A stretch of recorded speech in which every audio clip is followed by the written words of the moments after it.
Premier contact et guerre antique. L'immensité de l'espace s'étendait devant le Star Destroyer américain, alors qu'il émergeait du système expérimental de repliement quantique. Le capitaine Noah Reed se tenait sur la passerelle, son visage buriné illuminé par la lueur des étoiles lointaines et des écrans holographiques qui l'entouraient.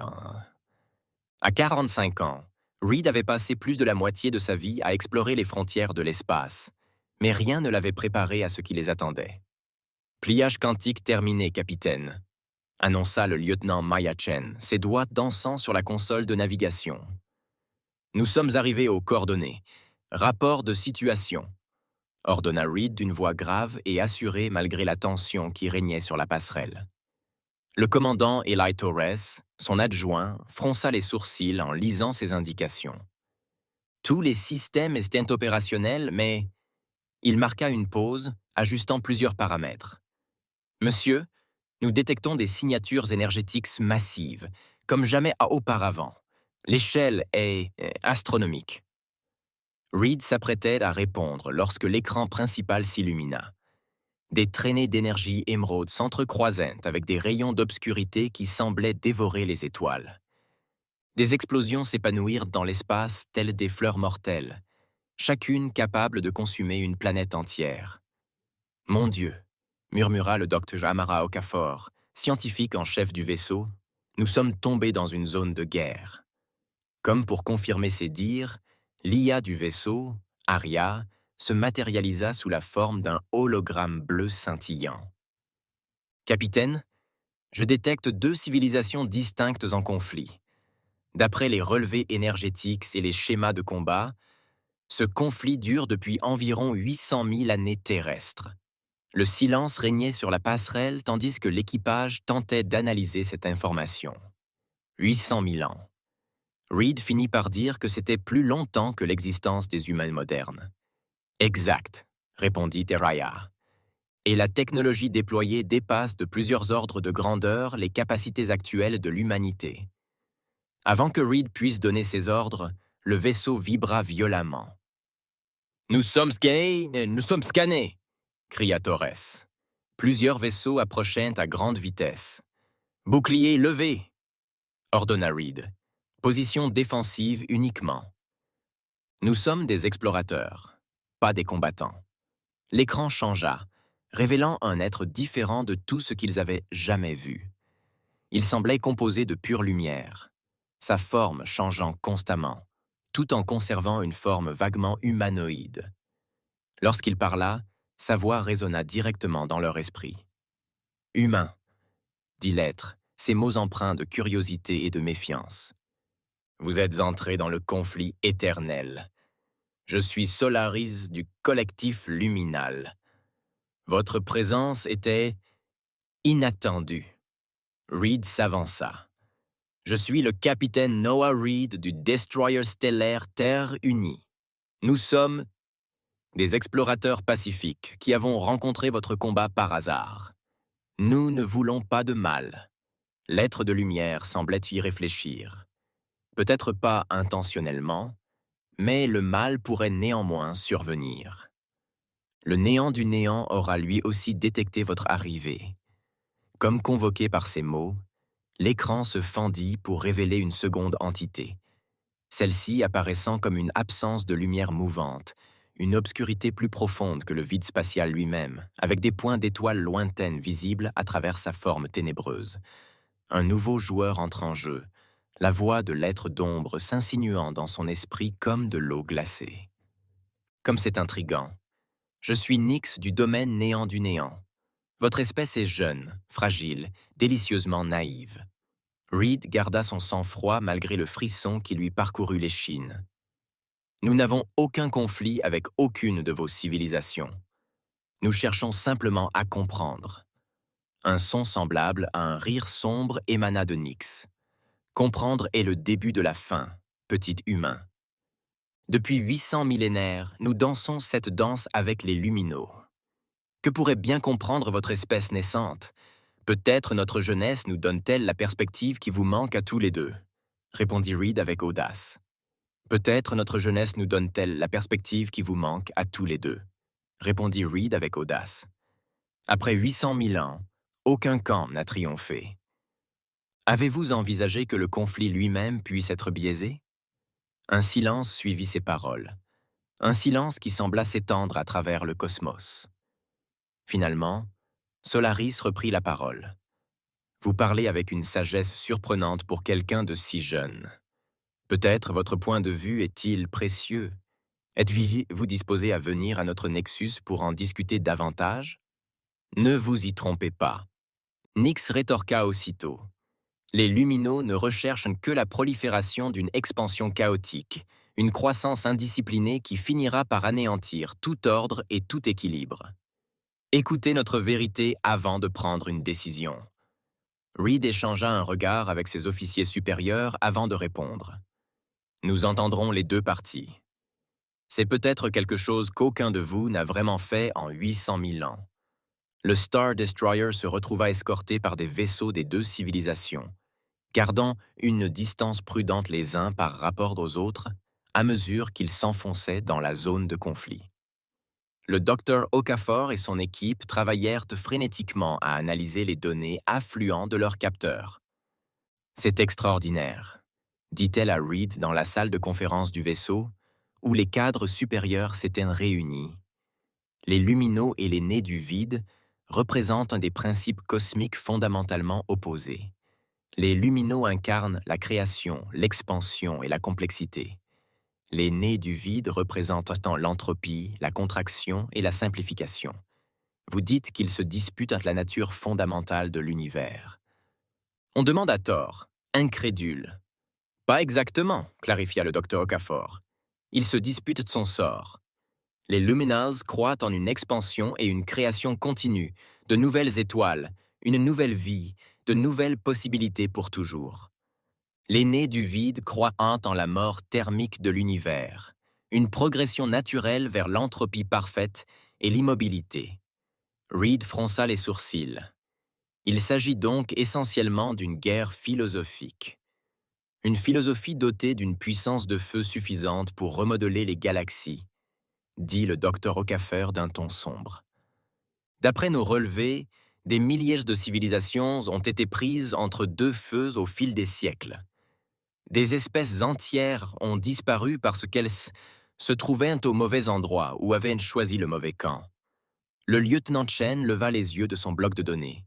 Le Nexus luminal et le sanctuaire du néant nous envoient leurs coordonnées. Ce sont en quelque sorte leurs centres de commandement, situés de part et d'autre de ce système stellaire. Et ils veulent tous les deux que nous leur rendions visite. Reed confirma. « Oui, monsieur. » Chen hocha la tête. « Séparément, bien sûr. »« Oui, monsieur. » Chen hocha la tête. « Séparément, bien sûr. » Reed se leva et arpenta la table de conférence. En 800 000 ans, aucun camp n'a réussi à vaincre l'autre. Il y a un équilibre ici, une impasse qui a coûté d'innombrables vies et des mondes. Il s'arrêta, regardant chacun de ses officiers. Mais nous représentons quelque chose qu'ils n'ont jamais rencontré auparavant, une perspective complètement extérieure. Capitaine, intervint Eraya, son hologramme apparaissant à la table. J'ai analysé les signatures quantiques des deux civilisations. Leur structure fondamentale présente quelque chose d'inhabituel. Ils existent dans des états quantiques verrouillés, les luminaux verrouillés dans un état de possibilité constante, les nés du vide dans un état de possibilité constante, et les nés du vide dans un état de déterminisme singulier. Les yeux du docteur Okafor s'écarquillèrent. C'est pourquoi ils ne peuvent se vaincre. Ce sont des opposés quantiques, comme s'ils essayaient d'observer simultanément la position et l'impulsion d'une particule. « Et où nous situons-nous » demanda Horus. L'expression de Reed changea à mesure que la compréhension s'éclairait. Nous ne sommes ni l'un ni l'autre. Les humains vivent dans un état de flux quantique. Nous pouvons effondrer ou étendre les états quantiques par l'observation et l'interaction. Il se tourna vers Eiraria. Que se passerait-il si nous introduisions la conscience quantique humaine dans leur conflit? L'hologramme de l'IA vacillait pendant les calculs. Inconnu. Capitaine. Mais le potentiel de perturbation est important. Reed hocha lentement la tête. Lieutenant Chen, tracez d'abord une route vers le Nexus luminal, puis vers le sanctuaire néant.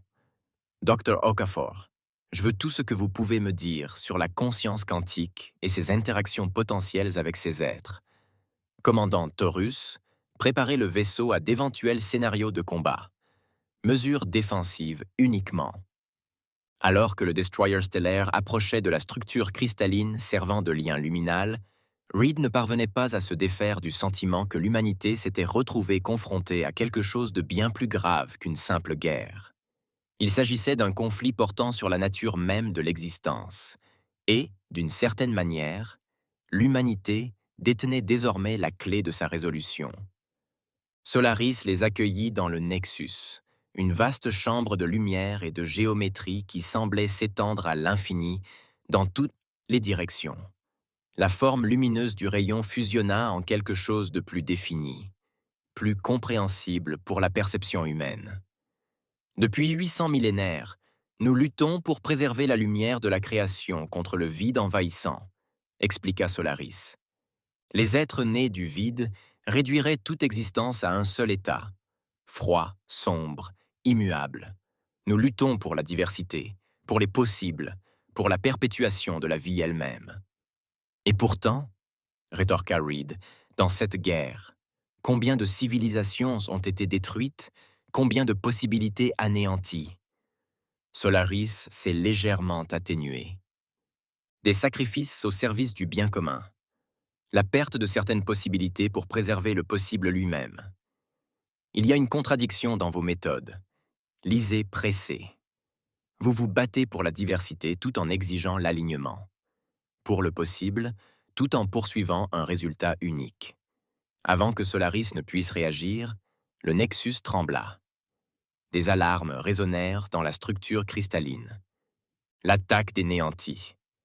Solaris annonça, sa forme s'élargissant sous l'effet de l'agitation. Ils ont dû détecter votre signature quantique inhabituelle. Ils craignent ce que vous représentez. Le destroyer stellaire frémit lorsque des armes énergétiques s'écrasèrent à proximité. Reed tapota son communicateur. Taurus, rapport de situation. Une immense flotte néantie s'approche. Capitaine, répondit Taurus d'une voix tendue. Ils nous ciblent, nous et le Nexus. Les luminos se mobilisent pour la défense. Reed se tourna vers Solaris. Cette guerre a assez duré. Nous sommes venus chercher la compréhension, mais peut-être avez-vous tous deux besoin d'une résolution. Que proposes-tu, humain? Demanda Solaris, sa lumière pulsant de curiosité. Les yeux de Reed reflétaient la détermination qui avait porté l'humanité vers les étoiles. Quelque chose qu'aucun de vous n'a tenté depuis 800 000 ans. La synthèse plutôt que l'opposition. Mais d'abord, nous devons rendre visite au néant du néant. Solaris vacillait, comme s'il s'agissait d'une incertitude. Ils n'écouteront pas. Ils ne peuvent rien comprendre, si ce n'est la marche inexorable vers l'entropie. Peut-être, reconnut Reed, mais les humains ont un talent unique pour changer les règles du jeu, et c'est peut-être précisément ce dont cette guerre ancestrale a besoin. Alors que le destroyer stellaire se séparait du Nexus, fonçant vers les ténèbres du sanctuaire néant, Reed savait qu'il courait contre la montre. Le sort non seulement de l'humanité, mais potentiellement de toute vie dans la galaxie, serait déterminé par ce qui se passerait dans les 50 prochaines minutes. L'élément humain. Le sanctuaire né du vide existait à l'opposé parfait du nexus luminal, une région de l'espace où l'obscurité avait une forme physique et le silence pesait. Le Star Destroyer américain s'approchait prudemment, ses systèmes peinant à maintenir un fonctionnement normal en présence d'une anti-énergie aussi concentrée. Bouclier à 60% et en baisse. Le commandant Torres a signalé que, quel que soit cet endroit, il est activement hostile à notre technologie. Le capitaine Reed hocha la tête d'un air sombre. Dr. Okafor, état de l'intégration de la conscience quantique. Intégration. La scientifique en chef leva les yeux de sa console, des cernes sous les yeux trahissant son épuisement. Les luminales fournissaient des informations cruciales. Nous avons modifié le mécanisme de repliement quantique pour diffuser des schémas de conscience humaine, plutôt que de simplement déplacer le vaisseau dans l'espace-temps. Et les effets potentiels refoulés. En théorie, expliquait Okafor, cela pourrait perturber les états de verrouillage quantique des luminaux et des nez du vide, les forçant à adopter un état de superposition plutôt qu'une opposition rigide. Les quatre haussèrent les épaules. Soit nous créons un nouveau paradigme qui mettrait fin à une guerre vieille de 800 000 ans, soit nous déclenchons une cascade quantique qui détruirait la réalité telle que nous la connaissons. Confortable, murmura Torres. L'écran s'alluma, révélant la forme obscure de Nyx. Contrairement à leur précédente rencontre, l'entité née du vide semblait plus concentrée, plus définie dans son obscurité. « Vous avez été corrompu par une tromperie luminale », déclara Nyx, dont la voix n'était qu'un murmure glacial dans leurs esprits. « Et pourtant, vous venez curieux. » Reed s'avança. « Nous venons chercher la compréhension, comme promis. »« La compréhension exige une perspective, » répondit Nyx. « Permettez-moi de vous la fournir. » L'obscurité qui entourait le vaisseau sembla s'épaissir, et soudain, l'équipage de la passerelle fut pris de vision. Des étoiles explosantes en supernova, des galaxies entrant en collision, des civilisations s'élevant et s'effondrant en un clin d'œil. Tout a une fin, poursuivit Nyx tandis que les visions défilaient. Les luminaux luttent contre l'inévitable. Ils prolongeraient la souffrance en prolongeant l'existence, au-delà de sa conclusion naturelle. Nous offrons la miséricorde de la finalité, du repos parfait. Reed luttait contre ces sensations accablantes. L'existence ne se résume pas à son commencement et à sa fin. Le voyage lui-même a un sens. Nyx rejeta cette fiction réconfortante racontée par des êtres finis. Le voyage, comme vous l'appelez, n'est que la lente dégradation de l'ordre vers le désordre. Nous ne faisons qu'accélérer le processus. Si c'est vrai, lança Reed, alors pourquoi cette guerre a-t-elle duré 800 000 ans? Si l'entropie est inévitable, les luminaux auraient dû tomber depuis longtemps. Une onde parcourut la silhouette ténébreuse de Nyx, l'équivalent néant de la surprise. Ils résistent à l'ordre naturel avec une persistance surnaturelle. Ou peut-être, suggéra Reed, que l'ordre naturel est plus complexe que vous ne le pensez. Peut-être que création et entropie ne sont pas opposés, mais partenaires dans un cycle plus vaste. Avant que Nex puisse réagir, des alarmes retentirent dans tout le vaisseau. La voix du lieutenant Chen était étranglée par l'urgence. « Capitaine, une flotte luminale massive approche. » Ils engagent dans les défenses du vide. Le sanctuaire trembla sous l'impact des armes énergétiques sur sa surface sombre. La forme de Nyx s'élargissait, comme si elle était en colère. « Trahison. Vous nous avez distraits pendant qu'ils préparaient Sicienne leur attaque. » « Ce n'était pas de notre faute, insista Reed, mais cela représente une opportunité. Le temps des discussions est révolu. Il faut agir. » Reed se tourna vers son équipage. « Retournez immédiatement au vaisseau. Préparez le moteur à repliement quantique modifié. Nous avons moins de 30 minutes pour mettre notre plan à exécution. » De retour à bord du Star Destroyer, Reed rassembla ses officiers supérieurs sur la passerelle. Dehors, la bataille spatiale avait atteint une intensité sans précédent. Les tirs d'armes éclairant l'obscurité de l'espace. « Eri » Reed appela l'œil du vaisseau.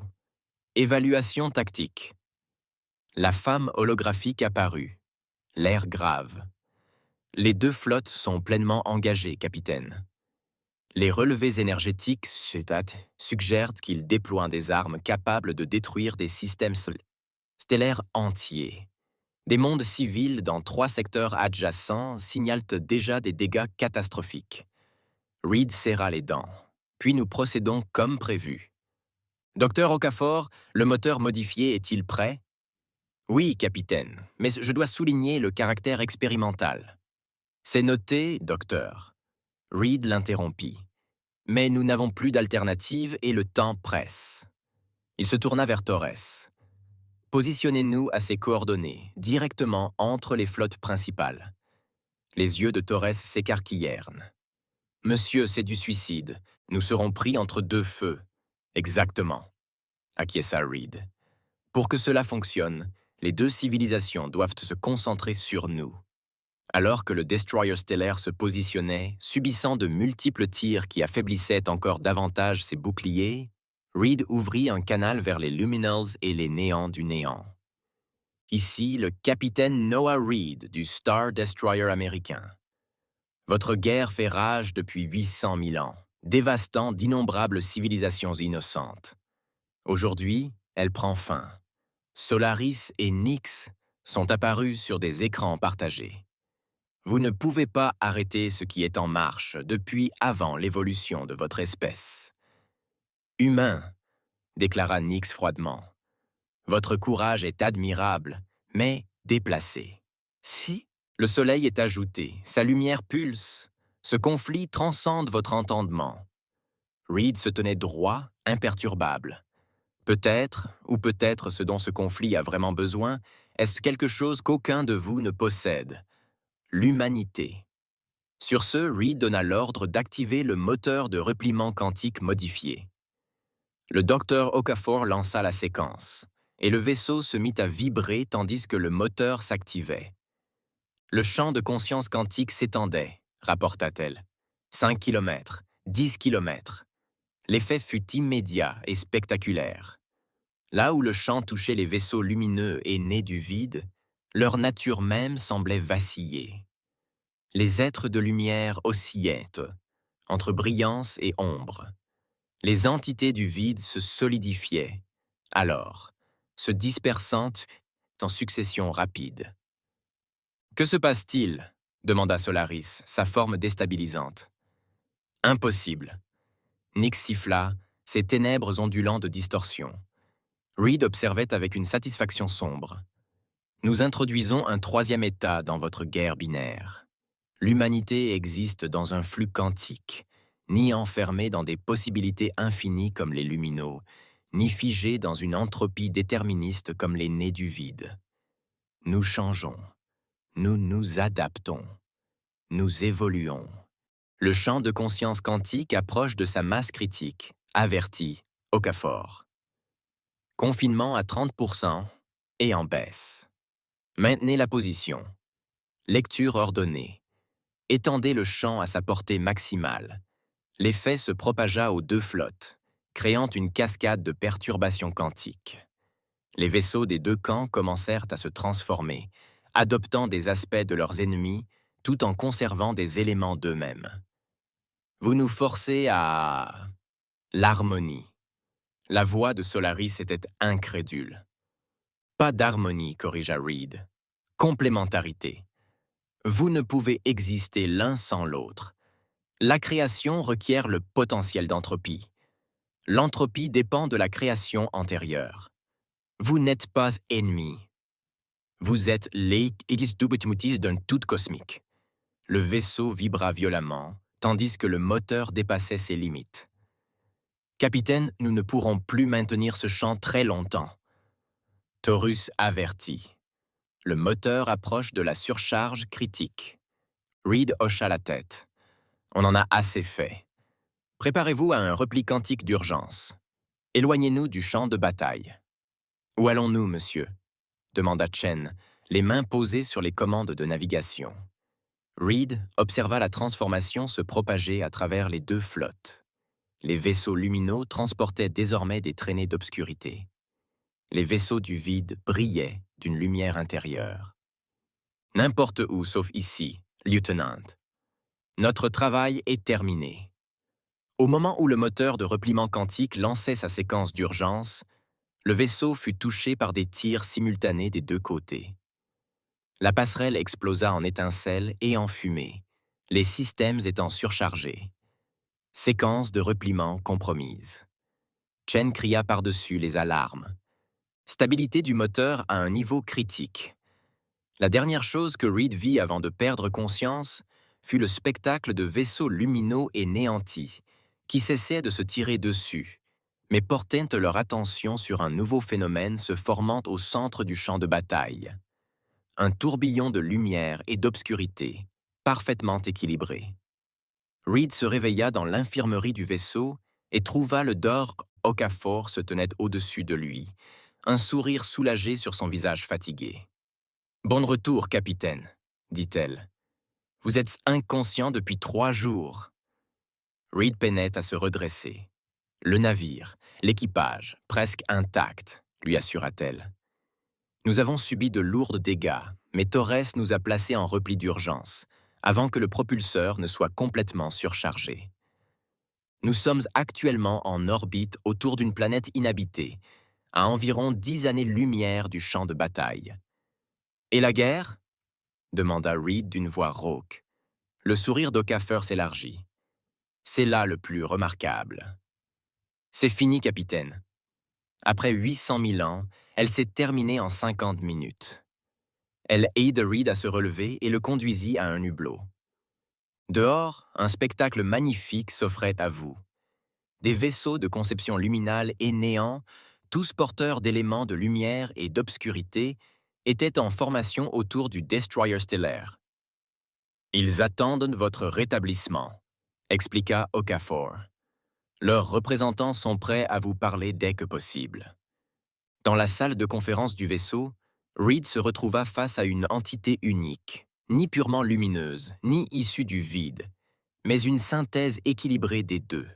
Elle se présenta comme l'équilibre, prémisse d'une nouvelle conscience, née de la superposition quantique forcée. Pendant 800 000 ans, nous avons existé en opposition, chaque camp incapable de comprendre la nécessité de l'autre, l'équilibre s'expliquant, sa voix harmonieuse, là où ses prédécesseurs étaient discordants. Votre intervention nous a obligés à expérimenter la perspective de l'autre. Comprendre que création et entropie ne sont pas ennemis, mais partenaires dans la danse cosmique.